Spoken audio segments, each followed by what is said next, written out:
تو حضرت عمر رضی اللہ تعالیٰ عنہ فرماتے تھے تم لوگوں میں محبوب بننے میں کوئی کسر نہ چھوڑو، لوگوں میں محبوب بن جاؤ. کہ محبوب ہو گئے. حضرت عمر رضی اللہ تعالیٰ عنہ اتنے محبوب تھے کہ حضرت عمر رضی اللہ تعالیٰ عنہ کے انتقال پر 2 دن تک مدینے کے بچے کے حلق سے بھی کھانا نہیں اتر سکا.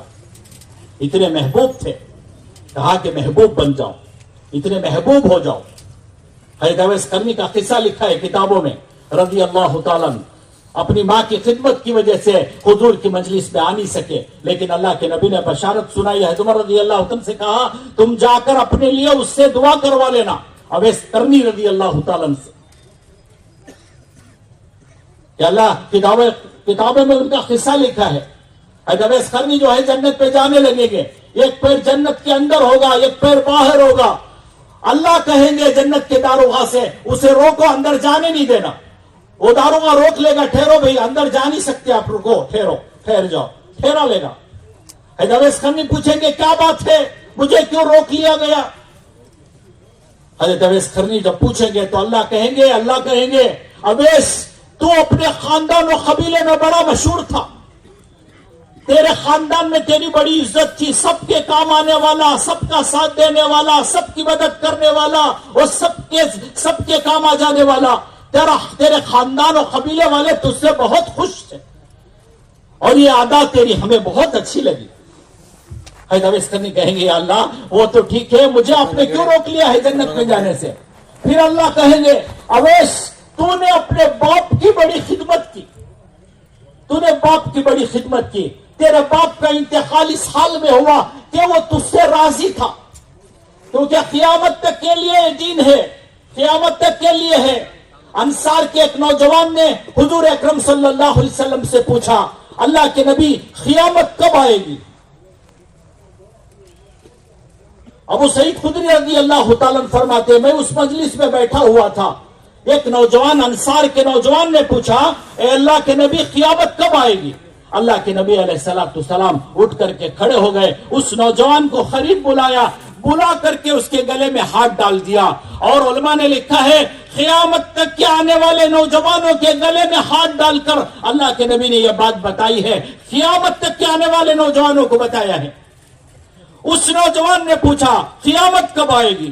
تو حضور اکرم صلی اللہ علیہ وسلم نے فرمایا کہ دیکھ، سن، غور سے سن، جب دنیا کے جوان بچے اپنی ماں اور باپ کے ساتھ نوکر جیسا سلوک کریں گے تو سمجھ لینا قیامت قریب ہے. باپ کے ساتھ نوکروں جیسا سلوک، ماں کے ساتھ نوکروں جیسا سلوک. علماء نے لکھا ہے نوکروں جیسے سلوک کا کیا مطلب ہے؟ مطلب یہ ہے کہ کل ماں کو پیسے دیے خرچے کو 1000 روپے، مثال کے طور پر 1000 روپے خرچے کو دیے ماں کو 1000 روپے خرچے کو دیے. ماں نے دوسرے دن دوبارہ پوچھا بیٹے خرچے کے لیے پیسے چاہیے. بیٹے نے پوچھا ماں سے کل ہی تو 1000 روپے دیے تھے، وہ کیا ہوئے؟ ماں کہے گی خرچ ہو گئے. بیٹا پوچھے گا کیا خرچ ہو گئے؟ 1000 روپے بولو ذرا. بیٹا پوچھنے لگے گا ماں کو، ماں ماں سے پوچھے گا حساب. ماں حساب دینا شروع کرے گی، 200 اتے کے، 100 اتے کے، 50 اتے کے، 100 اتے کے. تو کتابوں میں لکھا ہے اگر 200 اپنی ذات پر خرچ کر لی ہوگی تو ماں کا دل ڈر جائے گا. علماء نے لکھا ہے جب بیٹے کے سامنے ماں کا دل ڈرنے لگے اسی وقت آسمانوں پہ عرش اللہ کا ہل جاتا ہے. اللہ کا عرش ہلنے لگے گا، ادھر ماں کا دل ہلنے لگا، ادھر اللہ کا عرش ہلنے لگے گا.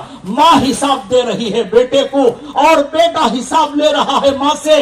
جیسے نوکروں سے حساب پوچھا جاتا ہے ویسے حساب ماں سے لے رہا ہے. اپنے اوپر خرچ کر لی ہوگی تو ڈرنے لگے گی یا اللہ بیوی بازو میں کھڑی ہے، پتہ نہیں کیا بول دے گا، اس کی بیوی بازو بیٹھی ہے، پتہ نہیں مجھے کیا کہہ دے گا. اندر ڈر رہی ہے، بیٹے سے ڈر رہی ہے، بیٹے سے ڈر رہی ہے. کیونکہ جوانی آ گئی ہے، طاقت آ گئی ہے، مال ہاتھوں میں آ گیا ہے، اب کسی کی کوئی خاطر نہیں. مال کی خاطرداری ہے، مال کی بڑی عزت ہے، ماں کی کوئی خاطرداری نہیں. کہا یہ بھی قیامت کی نشانیوں میں سے ایک نشانی ہے. عورتوں کو، بیویوں کو عزت دیں گے، ماؤں کو ذلیل کریں گے، بیویوں کے ساتھ مل کر ماں کے بڑھاپے کا مذاق اڑائیں گے، باپ کے بڑھاپے کا مذاق اڑائیں گے، باپ کی بیماری کا مذاق اڑائیں گے، باپ کی کمزوری کا مذاق اڑائیں گے، بیویوں اشاروں میں بیوی کے ساتھ ہنس کے اشاروں میں ماں اور باپ کا مذاق اڑائیں گے۔ اسی لیے اللہ نے کہا اپنی ماں اور باپ کا سامنے ظاہر سے بھی ادب و احترام کرو، اللہ نے کہا باطن میں بھی ادب و احترام کرو، دل سے بھی ان کا ادب کرو، دل سے بھی ان کا احترام کرو، خبردار ظاہر میں تو کچھ اور کرنا اور اندر جو ہے ان سے دشمنی رکھنا۔ کہا کہ یہ تو اللہ جانتے ہیں تیرے دل کو بھی اور تیرے دل میں گزرنے والی باتوں کو۔